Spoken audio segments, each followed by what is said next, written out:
My husband Jack revealed Endy's prenuptial agreement upon receiving his inheritance, declaring, "I don't need a life with you anymore. I'm inheriting $5 million. I don't need you when I have that money." His cold words signaled the demise of our marriage after years of living together. I felt like a mere obstacle in his pursuit of wealth, but he remained oblivious to the significant secret tied to the $5 million inheritance. "Mom, is it true that Grandpa is in critical condition?" My daughter Sophie's unexpected question caught me off guard. Ethan, Jack's father, had a serious health problem, and the information was supposed to be a secret between Jack and me. "Did you get that information from your dad?" The only one who could have told Sophie was Jack. "Yes, and on a call from Dad, he told me to renounce Grandpa's inheritance." Sophie's words unsettled me. With a single phone call, my peaceful life was about to be shaken. A few days after Sophie's revelation, Ethan passed away peacefully. Since getting married, I had lived with Jack's parents, providing unwavering support during their health struggles. It had been 5 years since Jack's mother passed away, and now, with Ethan's passing, the funeral went smoothly. Yet just as I thought I was free from tension, Jack's behavior underwent a dramatic change. "What are you doing here? Why hasn't it been cleaned properly lately?" Jack frequently pointed out minor dust and small stains. "I'm sorry, I must have missed it. I'll clean it right now." However, the issue wasn't just about cleaning. "Why are you serving this? I wish you'd pay more attention to the taste when you cook."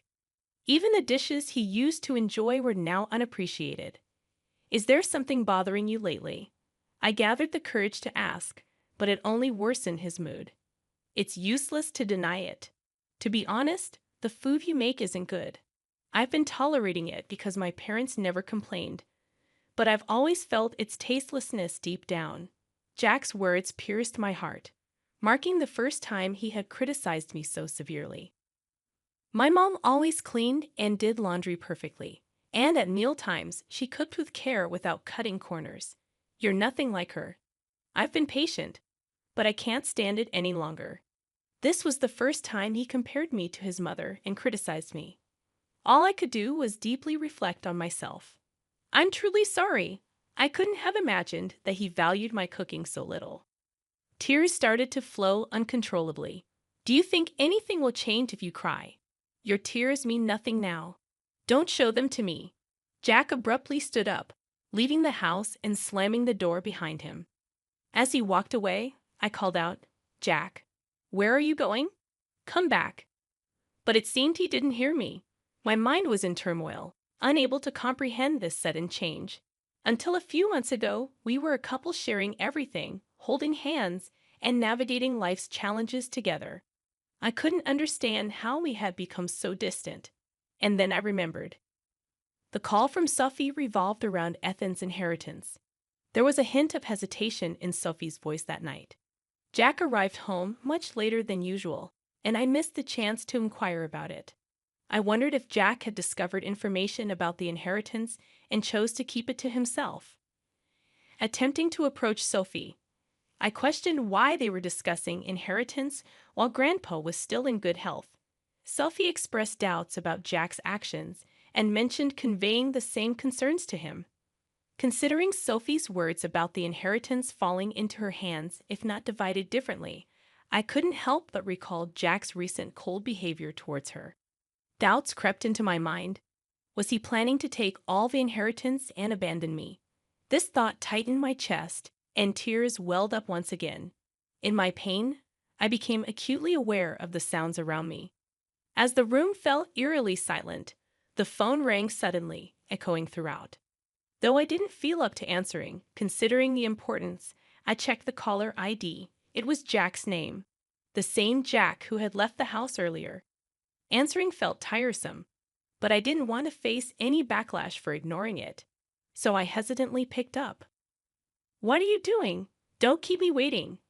I'm running out of time." His sudden, authoritative tone caught me off guard. He was indeed stubborn at times, but yelling without reason was unlike him. Shocked by his changed demeanor, I let out a slight sigh, hoping he wouldn't notice. "What's wrong? Is there a problem?" I asked. I have something to talk about. I'll be home soon. Stay home and wait for me." His voice sounded noticeably colder than before. I replied with a brief "okay" and promptly hung up. Looking at the clock, I realized more than 3 hours had passed since Jack went out. Overwhelmed with confusion and pain, I hadn't noticed the time. After a while, I heard the door open and Jack's footsteps. A sweet scent of body wash, one we didn't use at home, wafted from him. That unfamiliar smell intensified the pain in my chest. "I'll be straight. It's over. I want to end our relationship. As a token of gratitude, I'll give you $220,000. I'm genuinely tired of you not managing things at home. I want to live peacefully in my old age," he declared. Linda, who had dreamt of a peaceful old age, now faced the shattering of that dream by none other than Jack. "Why are you?" Her words trailed off as she searched for what to say. Jack looked at her with a smug smile. At that moment, a bright ringtone from Jack's cell phone filled the room, an unfamiliar tone different from his usual one. To Linda, it felt like this unusual sound hinted at communication from a specific individual. "I'm sorry, but I haven't finished my errands yet." Linda sensed a slight softness in Jack's voice, different from how he usually sounded towards her. It felt somewhat kinder and more intimate. Furthermore, the sweet scent of body wash, the unique ringtone, and the change in tone hinted at something he might be hiding. "Linda knew it," whispered quietly. After ending his call, Jack looked down at Linda with emotionless, cold eyes. "My intentions haven't changed. I want you to sign this document. I'll contact you later. Make sure to have it signed by then. I don't plan to come back to this house. Remember, this house is now yours." Without uttering another word or even looking at my face, Jack headed towards the door. What did our long marital life of 40 years mean? A few days later, I found myself at a lawyer's office gathering information about Jack's actions and Ethan's inheritance. When I explained it to our daughter Sophie, her complexion changed. It was painful to reveal our mistakes to our daughter, but out of love for me, Sophie shed tears and showed strong determination to confront Jack. She introduced me to a lawyer to support us. "Hello, I am Robinson. I will be handling your case. I will support you to the best of my ability." The woman named Robinson, sitting across from me, seemed to be in her late 40s, exuding a calm aura. Her neatly groomed hair and professional attire provided reassurance. "I'm truly sorry for approaching you suddenly. My name is Lily Johnson. I'm a bit nervous since it's our first meeting under such circumstances." "That's all right. I have already received some information from Sophie," Robinson assured me. Based on what I'd researched and the information Robinson separately gathered, we verified the facts. My husband didn't have any siblings, so if Sophie renounced the inheritance, the substantial fortune of about $5 million would all go to him. We also uncovered an important fact about his affair with a woman named Jennifer through joint investigation. "How do you intend to proceed from here?" Mrs. Robinson asked in a gentle tone and soft eyes. "Thank you from the bottom of my heart," I said, appreciating her. After exchanging fees and a brief discussion, I quietly left the office. 5 days later, I received a call from Jack proposing a meeting at a quiet cafe. I arrived a bit earlier, choosing a seat by the window to enjoy the calm outside view. When Jack and his new girlfriend Jennifer walked in, he smirked with a sense of pride. "Are you prepared for the divorce?" I was a bit surprised that this was his first statement. It seemed he's convinced he's in full control. "Is this your new associate?" I hadn't expected him to bring her to such an important discussion, and I was astonished at his decision. I wondered if he was the man I once deeply loved, or had he changed because he cheated, or was he always like this? I couldn't tell. "Are you Jack's wife, right?" "My name is Jennifer. I've recently started dating him," she said. Her sudden smile left me grappling to grasp its meaning. "I've read a lot about you from Jack. Seeing you in person, you do look a bit aged. I wonder how Jack endured all these years. I feel a little sorry for him." Indeed, Jennifer seemed to take great care of her appearance, looking much younger than her actual age in her 60s. Compared to her, I might look my age, but I couldn't accept the way she phrased it.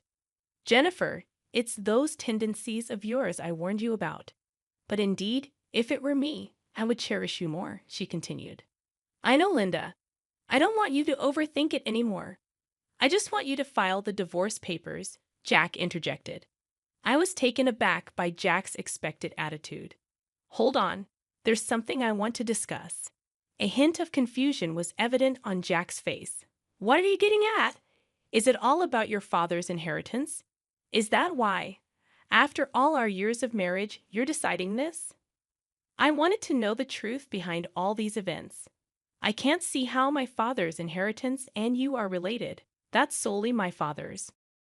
I've heard detailed stories about your father's vast inheritance from Sophie.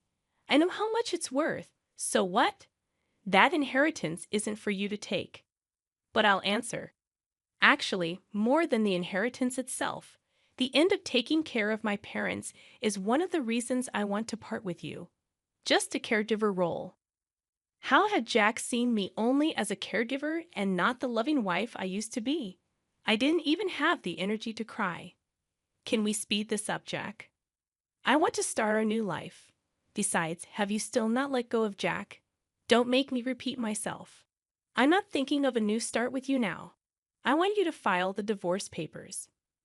Waves of emotion struck my heart with intense anger and deep sadness. My hand quivered slightly. Taking a deep breath, I pulled out the divorce papers. But my name isn't written yet. The situation isn't settled yet. To hand it over, I asked, "You remember promising me the house and money, right?" "Yeah, I did say that. I'm a man of my word, so I plan to give you the house and money." His response surprised me. "You say you're kind. But a truly kind person wouldn't just use their wife as a mere caregiver and then abandon her. So I'm demanding rightful compensation of $30,000 and the rights to the house." "What compensation? When we talked about money, it was supposed to be $20,000. You always nitpick at the very end. Your attitude of trying to pay me the absolute minimum is so obvious. But the difference of $10,000 means a lot to me, so I think $30,000 as compensation is fair." "Your girlfriend, it's Jennifer, right?" I thought of claiming from her too, but in lieu of that, I want to settle for $30,000. And I intend to sign the divorce papers right here in front of you. Unexpectedly, Jennifer commented, $30,000 should be fine, Jack. Pay it if you're satisfied with it. With her statement, Jack finally accepted the alimony of $30,000. Now we need Jack's signature on the land title change document Mrs. Robinson prepared and the notarized alimony agreement. Jack looked surprised by my preparations, but I calmly said, "I have a life to continue to," easing his suspicions. We took out our respective seals, lined up at the designated spot, and Jack smiled as if he anticipated something. "So, Linda, will you sign the divorce papers right now?" "Understood." I agreed, saying, "Here's the divorce paper." As I carefully wrote my name and firmly stamped it, Jack couldn't hold back his laughter and burst into loud guffaws. "With this, you and I no longer have any relationship. Also, I have something to tell you. Actually, I'm set to inherit $5 million, so I didn't need someone like you anymore. Thanks for the divorce. What a foolish ex-wife you had, letting go so easily for just $30,000. It's surprising." Behind me, as I left, the loud laughter of Jack and Jennifer echoed. I hurriedly left and headed to the city hall. My only goal now was to complete this procedure as quickly as possible and sever ties with the two of them completely. They might be laughing happily now, but I wondered how long their happiness would last. A month later, I quickly sold the house I received from Jack, prepared for a new life, and decided to live near my daughter Sophie, who planned to start her life near her husband's parents' home. Since Jack's mother lived nearby, I thought there would inevitably be moments I'd feel cautious. Contrary to my concerns, Sophie's husband warmly welcomed me and was always considerate, which I found very reassuring.